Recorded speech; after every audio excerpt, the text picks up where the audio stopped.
I am your friend, Dr. Charles Apoki. Welcome to the Church Without Borders, the global church without borders, without schedule. We do our services online anytime, anywhere.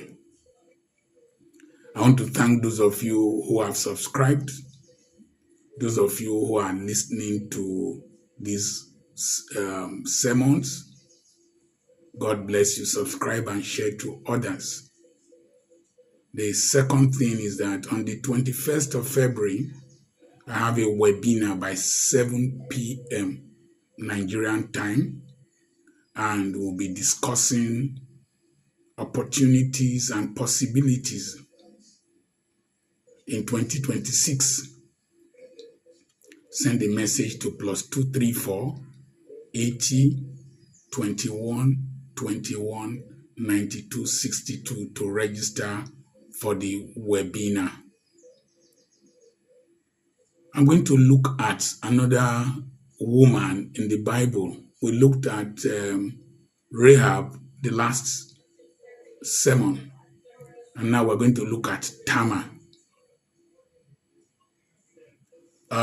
We're going to take our bearing from Genesis chapter 38, from verse 1.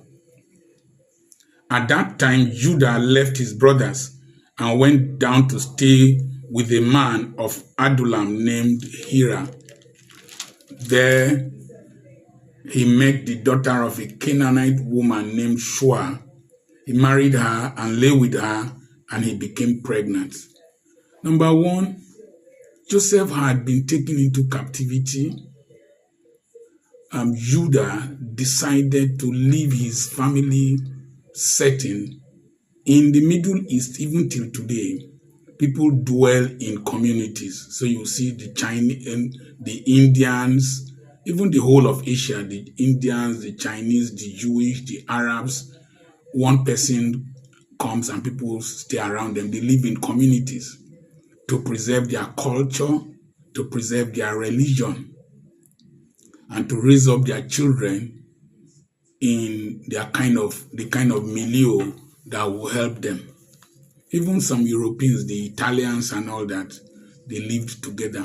The Jews lived together. It's only black people that disperse, and that's why we don't have a strong economic base. We don't have a strong control of the economy in most of these countries where we domicile outside Africa. It's only the Igbos within Africa and within Nigeria that form this kind of nucleus. However, Judah left and married a Canaanite woman, Shua, contrary to God's instruction. Learn this. Anytime you go out of God's instruction, if it does not help you, your life faces possible destruction and becomes messy. And so she married, and this woman got pregnant, delivered a boy called E-Arrow, delivered the second one called Onan, delivered a third one called Sheila. And Judah got a wife for his firstborn. Her name was Tamar, Tamar. Most probably a Canaanite woman too. You know, once you break a certain law of God, rule, statute, regulation, principle of God, you usually do not have the moral justification to tell your children not to do. And so the tendency is for you to just play along that same line, particularly when there is no obvious damage. There's no obvious punishment that follows. But you see, God does not relate with us just to punish us. God relates with us because of purpose. There is a divine role, responsibility He wants you to play. And so we should not look at life from possessions, acquisitions, wealth, enjoyment, and positions alone?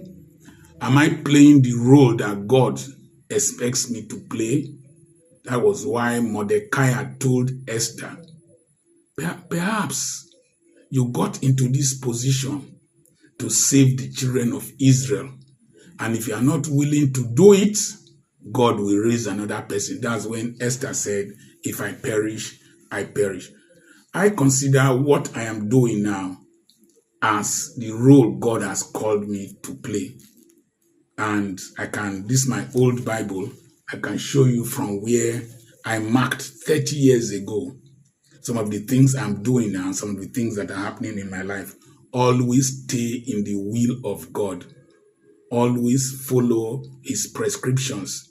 It is easier, it is less messy. However, any man can be a fool.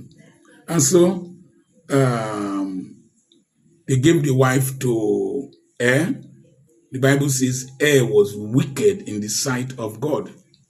I don't know whether it is his Canaanite mother's background that affected him, and God yamotunized him. By levirate marriage, I was born by levirate marriage. My uncle died, and my mother was told to marry his younger brother, and that was how I was born. I am here. You can't do me anything. I'm here. I don't come. I'm not going to tell you a story. I want to create my own history. So your background is not too important. You see, in Africa here, particularly in Urobo land, people can abuse you. In part of Igbo land, they can call you Osu, Ome. It's not important. It is what you do with your life that matters. One man was insulting another person about Osu. The other one told him, a Christian. He said, the president general of your community in this town, who is richer than all of his, and Osu. So what can you do? Those things are very, very irrelevant. However, who God has not condemned, let tradition not condemn the person. And so, Onan was given Tamar to marry, but he was practicing coitus interruptus. Coitus interruptus is in the process of copulation. The man withdraws his instrument of magic and pours his seed outside. And that was where the word onanism came out as a form of family planning technique. So Onan would knock when he wants to pour out his seed, he will withdraw it. And God considered it wicked because God's purpose was for Jesus to come through the tribe of Judah. That's why it's called the Lion of the tribe of Judah. Each of these ones could have been the progenitor of Jesus Christ. However, people can be suspicious. Judah said that when his third child Sheila, was old enough to marry, that he would give Tamar to him. But he told Tamar, go to your people's house and stay there as a widow. In Israel, it's called anchor wife. You just put her there. No person can marry her. She can't marry any person. And then you are waiting for somebody. But in the mind of Judah, remember these Judah, them. They are from a line, these Jewish people. They are from the line of Jacob, Wayo people. Jacob married from the family of Laban, Wayo man. So this trickish nature had been along that lineage. And it's from there Jesus came out. So good can come out of Nazareth, can come out of any circumstance. But because God has a purpose, sometimes he needs very complex people to achieve his purpose. If it was mumushous people like Nigerian Christians that were in, Nigerian Christians would behave like mumu. If it was mumushous people that were in the Middle East, in the small land space that Israel is occupying, the Arabs will have overwhelmed them and destroyed the nation of Israel. But they are smart. They think ahead. They are smart. And so, excuse me, Judah went and hid Sheila somewhere. Say, this woman, husband killer, will not kill my son. Now, the truth of the matter is that statistics can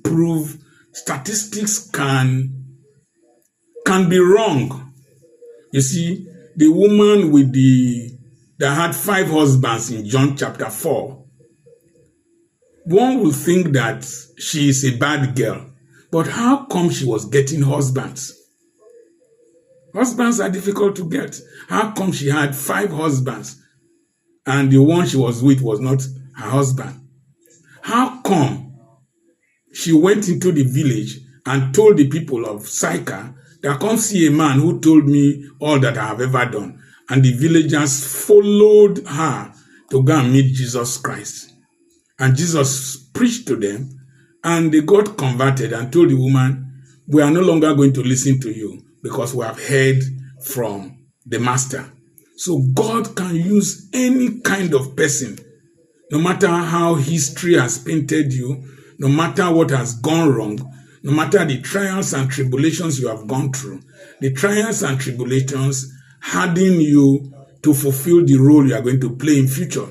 Now, if you are going to train to become a Navy SEAL, you are going to pass through the most difficult trials and trainings, much more than the Marines, who also undergo very rigorous training, much more than a regular soldier or policeman. So sometimes the challenges you go through in life prepare you for the major role you are going to play. That's why the Bible says all things work together for good, both positive, negative, legal, illegal. All things work together for good for those that love God, who are called according to his purpose. The Rahab, the prostitute, loved the nation of Israel. Ruth, the Moabitess, loved the nation of Israel. And now we are seeing Tamar, most likely a Canaanite woman, who had been subject to 2 husbands, she has become a widow, not out of her own fault. So Judah's presumption was wrong. It's like somebody drank gin and lime, rum and lime, whiskey and lime, Campari and lime, and got drunk. And the tendency is to say lime was present in all the drinks, so lime is what is making somebody to get drunk. It wasn't lime. It was the content, the alcoholic content of the rum, the gin, the whiskey, and the brandy that made the person to get drunk. So you can accuse wine very wrongly. Most people we see, we label them without a full understanding of the basis of their behavior. But God that is supreme, that knows the heart, that is merciful, knows more than us. And we cannot condemn people and explain away people based on our own perceptions. Even people like me are guilty of this halo effect of interpreting people based on their previous actions. But God does not behave like that. That's why he's compassionate and he's merciful. That's why you should not, because of any person who has misbehaved, pastors, bishop, priests, all these fake prophets, you don't abandon the faith because of them. And so the Bible says that Judah, verse 11, Judah then said to his daughter-in-law, Tamar, live as a widow in your father's house until my son Sheila grows up, for he thought he may die too, just like his brothers. So Tamar went to live in his father's house. You see, the way we treat women, even till today, we treat them as disposable materials. Go and live in your father's house but it was your sons that were wicked, that were disobeyed God. And it wasn't this poor woman. Tamar said, never. I'm not disposable. You cannot misuse me. Then after a long time, Judah's wife, the daughter of Shua, died. When Judah had recovered from his grief, he went up to Timnah. Remember Timnah? We shall talk about Timnah. To the men who were shearing his sheep, and his friend Hira, the Adullamite, went with him. Adullamite, somebody that Judah was not supposed to relate with. A lot of you Christians are influenced by people you are not supposed to relate with.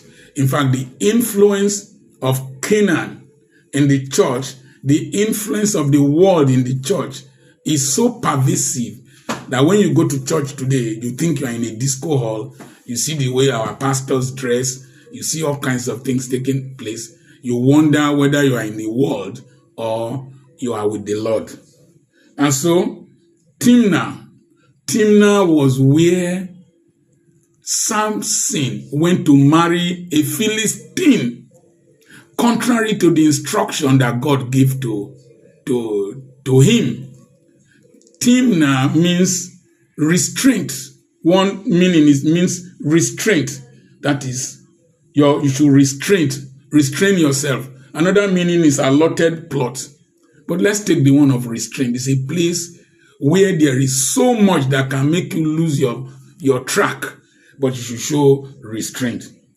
When Tamar was told, your father-in-law is on his way to Timnah to shear his sheep, one of the key things you need for your life to be transformed is information.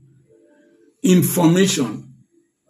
When you have an information, I said, personalize it, internalize it, analyze it, then act on it to actualize your purpose. So information will lead to inspiration. Inspiration will lead to action.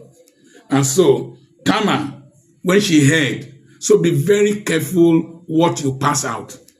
And she took off her widow's clothing.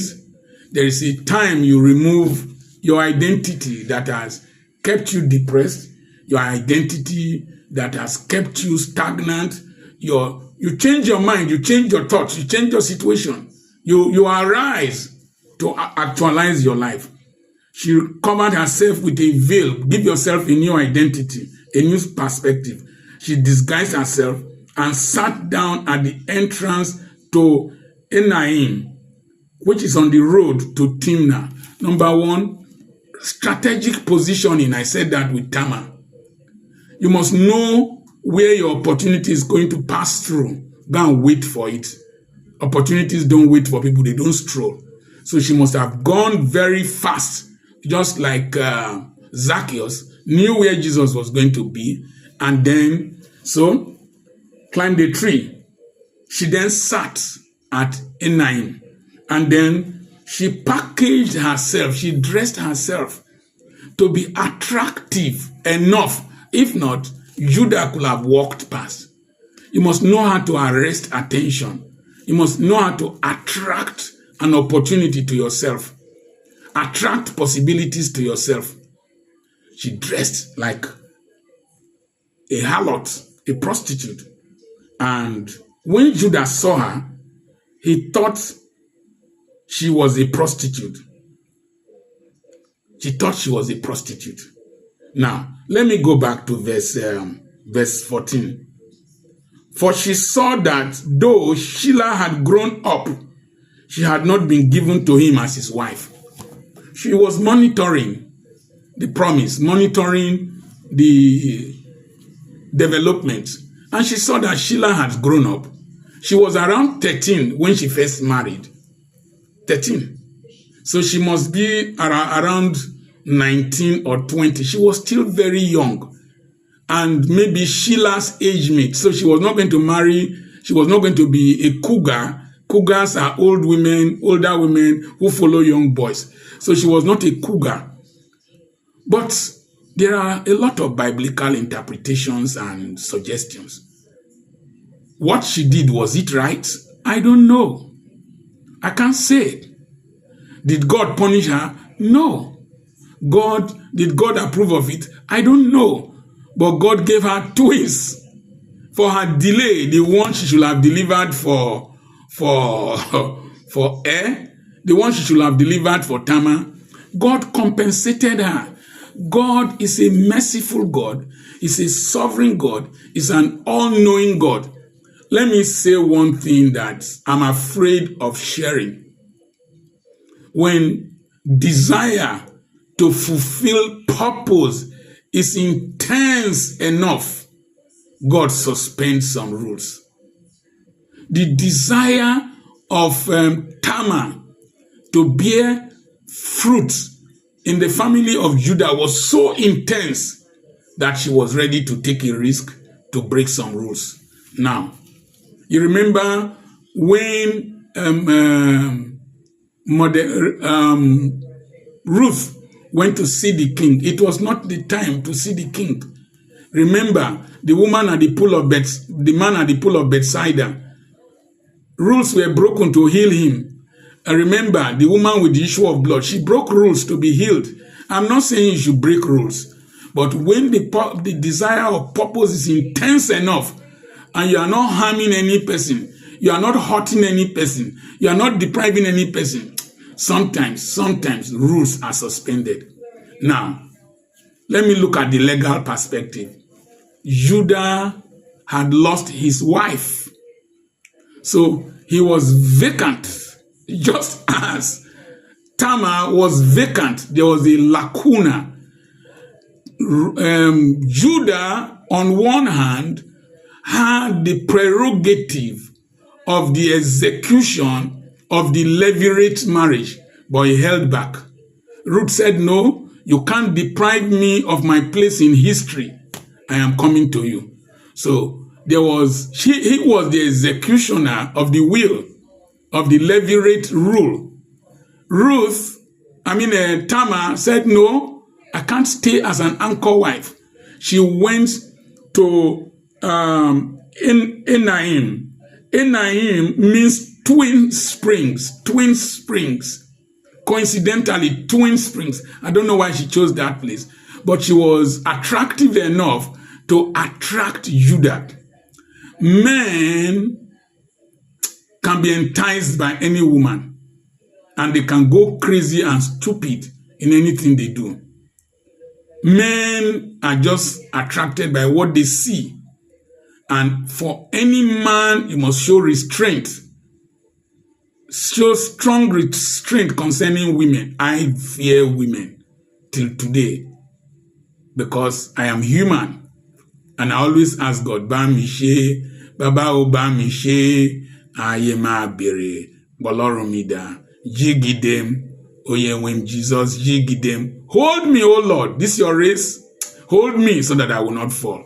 And so, it's a prayer you must pray every day. And you asked me, if Judah did not sleep with her, would God's purpose come to pass? I don't know. But Tamar was an instrument that was available.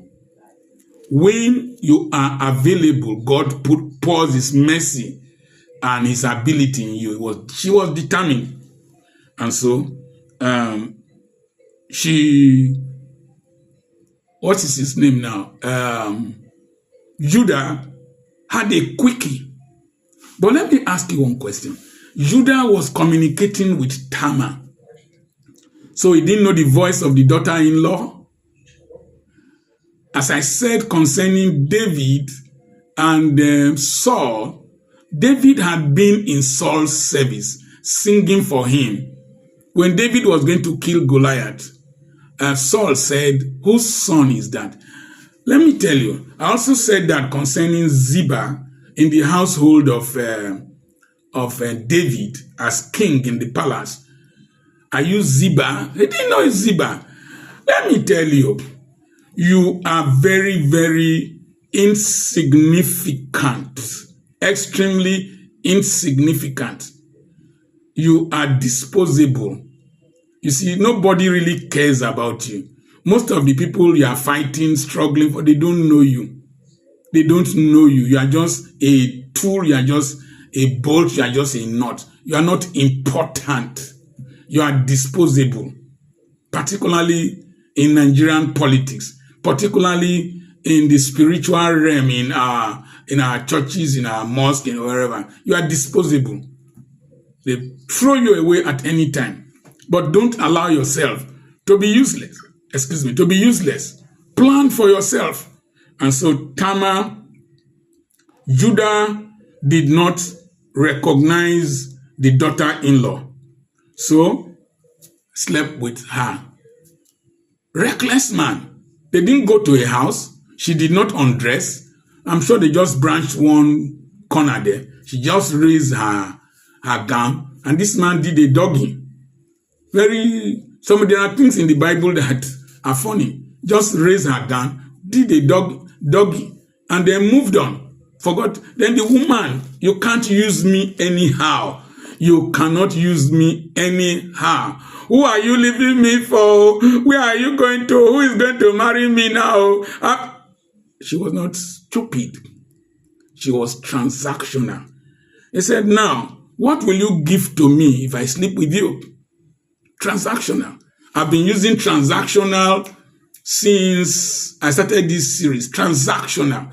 Don't just be stupid. Don't be stupid. Don't do things without thinking about your future. Don't do things without an exit plan. Don't do things without securing your future. Don't live anyhow. So she got pregnant. And after 3 months, in ancient times, gossip flew anyhow.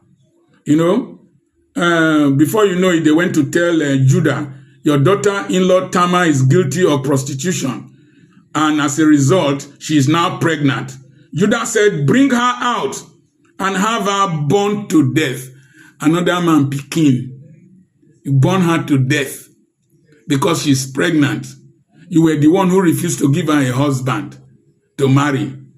Remember the issue of Jesus Christ and the woman caught in adultery. History has a way of repeating itself because human beings are the same. Selfish, hypocritical. Judah, bring her to stone her to death. Meanwhile, you the color B, the Okpomia, you do Nakademus with Kpomia, you do doggy with Kpomia. Bring her to send her to death. Mumu Judah. And then this girl was wise. Be wise, woman. Be wise. Any person be wise.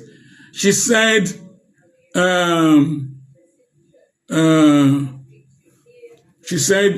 when they were negotiating, he said, will you give me something as a, okay, say, what will you give to me to sleep with you? She asked.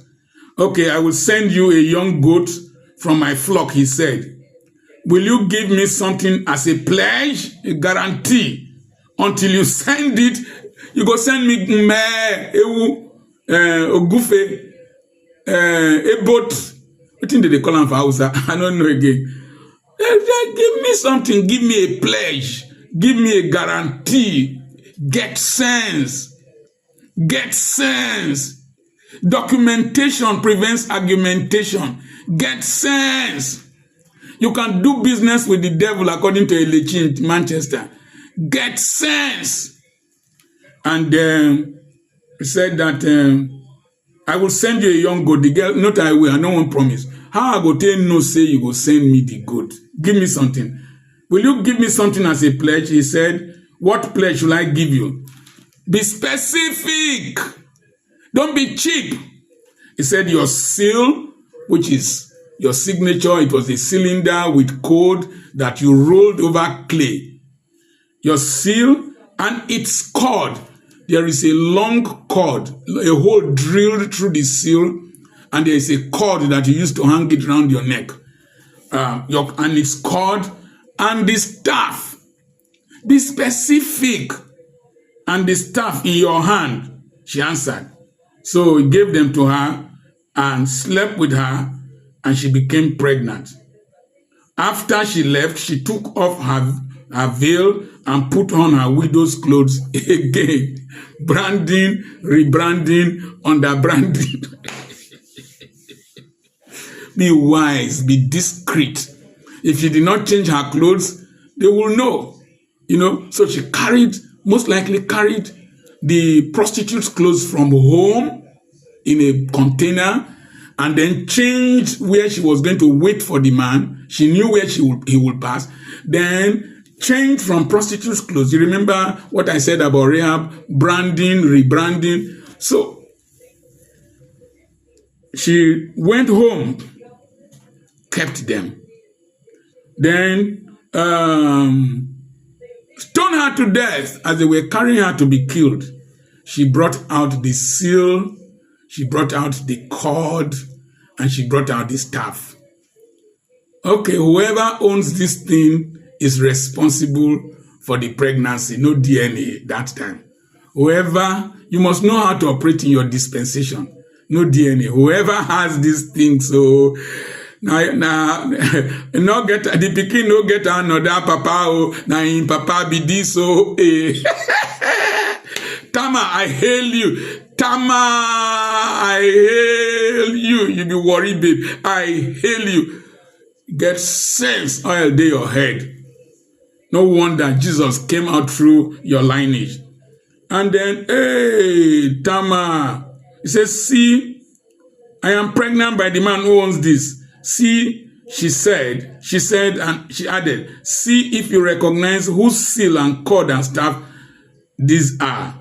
Judah recognized them and said, she is more righteous than I am. Another righteous woman we are seeing from very messy circumstances. Since I couldn't give her to my son Sheila, Wayo man, and he did not sleep with her again.